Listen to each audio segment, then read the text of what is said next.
نہیں. میں آپ سے شیخ یہ پوچھنا چاہتا ہوں، کوئی ایسی دعا بتا دیں اس فیئر کو اوور کم کرنے کی. جیسے آپ نے ایک تو یہ اللہ اللہ ربی لا شرک بھی شیئا، اور کچھ ایسے کلمات پتہ لگ جائیں جو دعا کریں تو ایک تقویت ایک ملے. تو استغفار جو ہے نا صحیح، بہت بڑی چیز ہے. استغفار کے بہت سارے کلمات حدیث کے اندر آئے. صحیح. ایک ہے استغفار رب اغفر لی وتب علی انک انت التواب الغفور. بہت شاندار استغفار ہے. قرآن مجید میں نہیں، یہ حدیث میں حدیث رب اغفر لی وتب علی انک انت التواب الغفور. ٹھیک. ایک استغفر اللہ الذی لا الہ الا هو الحی القیوم واتوب الیہ. بالکل صحیح. یہ والا جو ہے نا استغفر اللہ الذی لا الہ الا هو الحی القیوم واتوب الیہ، اندازہ کیجئے کہ حدیث میں قرآن میں آتا ہے کہ جو شخص میدان جنگ سے فرار ہو نا اس پر اللہ کا غضب نازل ہوتا ہے. صحیح. یعنی میدان جنگ سے، میدان جہاد سے جو شخص فرار ہو صحیح. اس پر اللہ کا غضب نازل ہو. صحیح. اس قدر اس نے بڑا جرم کیا. نبی کریم صلی اللہ علیہ وسلم فرماتے ہیں کہ جو شخص سوچ سمجھ کر 3 دفعہ یہ پڑھ لے استغفر اللہ الذی لا الہ الا هو الحی القیوم واتوب الیہ، 3 دفعہ سوچ سمجھ کے پڑھ لے. نبی پاک صلی اللہ علیہ وسلم نے فرمایا اللہ تعالیٰ اس کے سارے گناہ معاف کر دیتا ہے، چاہے وہ میدان جہاد سے فرار ہوا ہو. اللہ. اب اندازہ کریں پیچھے بات کیا رہے گی. اللہ. یعنی اتنا بڑا اگر گناہ اس سے سرزد ہوا ہے اور وہ اللہ سے معافی مانگتا ہے استغفر اللہ الذی لا الہ الا هو الحی القیوم واتوب الیہ، 3 دفعہ یہ کہتا ہے تو اللہ تعالیٰ اس کے سارے گناہ معاف کر دیتا. پھر حدیث میں آتا ہے کہ سبحان اللہ و بحمدہ، جو شخص یہ 100 دفعہ پڑھتا ہے سبحان اللہ و بحمدہ، بس اتنا، اور اللہ تعالیٰ اس کے گناہ معاف کر دیتا ہے چاہے سمندر کی جھاگ کے برابر ہو. یعنی جتنے بھی گناہ ہیں اللہ تعالیٰ معاف کر دیتا ہے. تو یہ اسی طرح جو اللہم اجرنی من النار ہے، یہ 7 دفعہ اگر کوئی شخص صبح کے وقت پڑھ لے، 7 دفعہ شام کے وقت پڑھ لے، اگر اس دن میں اور اس رات میں اس کی موت آ جائے اللہ تعالیٰ جنت عطا فرما دے گا. پھر سید الاستغفار ہے. یہ تو میں سمجھتا ہوں شارٹ کٹس ہیں.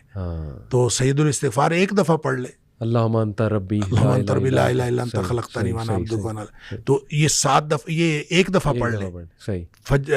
دن کے کسی ایک حصے میں پڑھ لے، اس دن فوت ہو گیا تو انشاءاللہ جنت میں چلا جائے گا. رات کے کسی ایک حصے میں 1 دفعہ پڑھ لے تو اس رات فوت ہو گیا تو جنت میں چلا جائے گا. تو گویا صبح و شام کے یہ اذکار میں یہ تو شارٹ کٹس ہیں کہ اگر انسان یہ پڑھ لے تو انشاءاللہ وہ جنت میں جائے گا. باقی جو انسان کو یہ خیالات آتے ہیں نا، سائیکولوجیکلی انسان کو ریگریٹ ختم نہیں ہوتا یا گلٹ ختم نہیں ہوتا، یا آپ کہہ لیجئے کہ اس کے وسوسے ختم نہیں ہوتے، تو اس کے لیے ایک علاج نبی کریم صلی اللہ علیہ وسلم نے بتایا، وہ ہے لا حول ولا قوت الا باللہ. بس اتنا. صحیح. اور اس کو اگر 100 دفعہ کوئی شخص پڑھ لے، لا حول ولا قوت الا باللہ. صحیح. لیکن پڑھنا کیسے ہے؟ پڑھنا اس طرح نہیں ہے کہ آپ بس پڑھتے جائیں. یہ ہے کیا لا حول ولا قوت الا باللہ؟ اصل میں کیا ہے؟ حول کا معنی بھی قوت ہے اور قوت کا معنی بھی قوت ہے. لا حول ولا قوت، یوں کہہ لیجئے نہ کوئی اجتماعی طاقت نہ کوئی انفرادی طاقت الا باللہ، سوائے اللہ کے. یا نہ گناہ چھوڑنے کی طاقت نہ نیکی کرنے کی طاقت الا باللہ. یعنی یا تو ایک کو پازیٹیو بنا لے، ایک کو نیگیٹو بنا لے، یا ایک کو اجتماعی ایک کو انفرادی. اب اللہ کے سامنے اس کو اپنا مسئلہ سمجھ کے نا، اپنا جو بھی مسئلہ ہے وہ سوچے اور سوچ کے اپنے اللہ کے سپرد کر دے. یا اللہ میری تو کوئی طاقت نہیں، نہ انفرادی نہ اجتماعی، الا باللہ. ہاں تو عطا فرمائے طاقت تو ہو سکتی ہے. یوں میں اس کو کہتا ہوں یہ بے بسی کا کلمہ ہے. بے بس آدمی اپنے اللہ کے سامنے بے بسی کا اظہار کرے اس کلمے کے ذریعے. صحیح. تو پھر یہ نبی پاک صلی اللہ علیہ وسلم نے فرمایا، جس شخص نے کہا تھا نا مجھے وسوسے آتے ہیں، آپ نے فرمایا لا حول ولا قوت الا باللہ پڑھا کر، تیرے وسوسے بھی ختم ہو جائیں گے اور اس کے علاوہ اللہ تعالیٰ تیرے 100 مسئلے حل کر دے گا. آپ اندازہ کریں ایک شخص کے 100 مسئلے ہوتے نہیں ہیں. 2 نہیں تو 4، 4 نہیں تو 6، 6 نہیں تو 8. اس سے زیادہ مسئلے تو کسی کے ہوتے ہی نہیں. تو لا حول ولا قوت الا باللہ پڑھنے سے وسوسے بھی دور ہو جاتے ہیں. اور اس کے علاوہ، اور وسوسے جب حدیث میں اس کا لفظ وسوسے آتا ہے تو میں اس کا سمجھتا ہوں کہ اس سے مراد سائیکولوجیکل پرابلمس ہیں. تو جتنے سائیکولوجیکل پرابلمس ہیں وہ اس سے حل ہو جاتے ہیں. اللہ کا ذکر ہر اعتبار سے بہترین ہے، لیکن بعض تو بالکل ایسے ہیں جیسے وہ تیر بہدف ہیں کیا بات. تو اور یہ شیخ اس کو جنت کے خزانوں میں سے بھی بالکل اس کو لا حول ولا قوت الا باللہ اس کو نبی اکرم صلی اللہ علیہ وسلم نے جنت کے خزانوں میں سے خزانہ بھی قرار دیا. اور جس کو جنت کا خزانہ مل جائے اس کو اور کیا چاہیے. آپ کو شاید میں نے یہ واقعہ پہلے سنایا ہو. جی. میرے والد صاحب رحمۃ اللہ علیہ بہت زیادہ ذکر کیا کرتے تھے جوانی میں. صحیح. اور ہماری دادی بھی بتایا کرتی تھی کہ یہ محی الدین بڑا ذکر کیا کرتا تھا. تو اس کے مختلف وہ جنگل میں چلے جاتے تھے بعض اوقات اپنا ان کا تو طریقہ کار تھا. والد صاحب نے خود مجھے یہ واقعہ بتایا. وہ کہتے ہیں کہ مجھے ایک دفعہ یہ حدیث نظر سے گزری کہ جنت کے خزانوں میں سے خزانہ ہے لا حول ولا قوت الا باللہ. تو کہتے ہیں میں نے اس کے بعد باقی سارا ذکر جو ہے کم کر دیا. اچھا.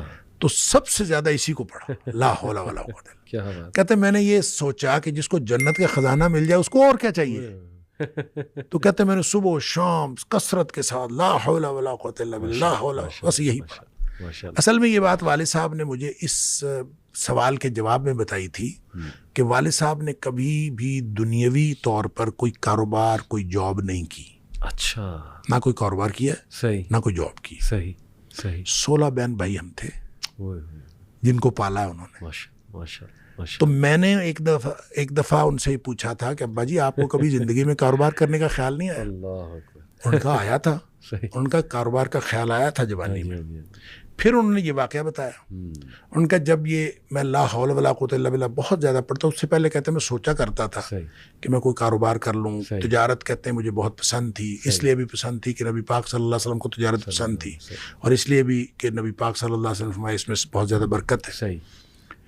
کہتے میں سوچا کرتا تھا کیا نہیں کبھی. تو جب لا حول ولا قوت الا باللہ میں نے بہت زیادہ پڑھا تو کہتے ایک دفعہ خواب میں مجھے اللہ تعالیٰ نے دکھایا کہ میرا یوں کر کے دھڑ جو ہے وہ آدھا کر دیا گیا. اچھا. آدھا کر کے مجھ سے الگ کر دیا گیا.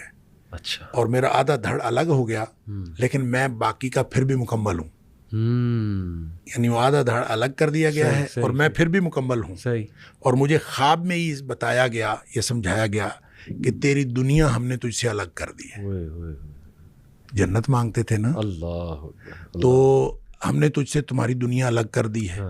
تو والد صاحب یہ فرمایا کرتے تھے کہ اس کے بعد مجھے زندگی میں کاروبار کرنے کا خیال بھی نہیں آیا. اس سے پہلے خیال آتا تھا کیا تو پہلے بھی نہیں تھا.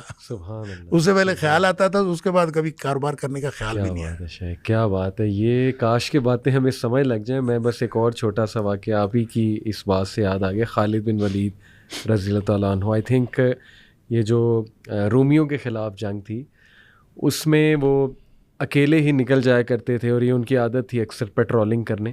دشمن کے خیموں تک پہنچ جایا کرتے تھے دیکھتے تھے کہ کتنے ہیں اور کیا معاملات ہیں ویپنری کون سی ہے.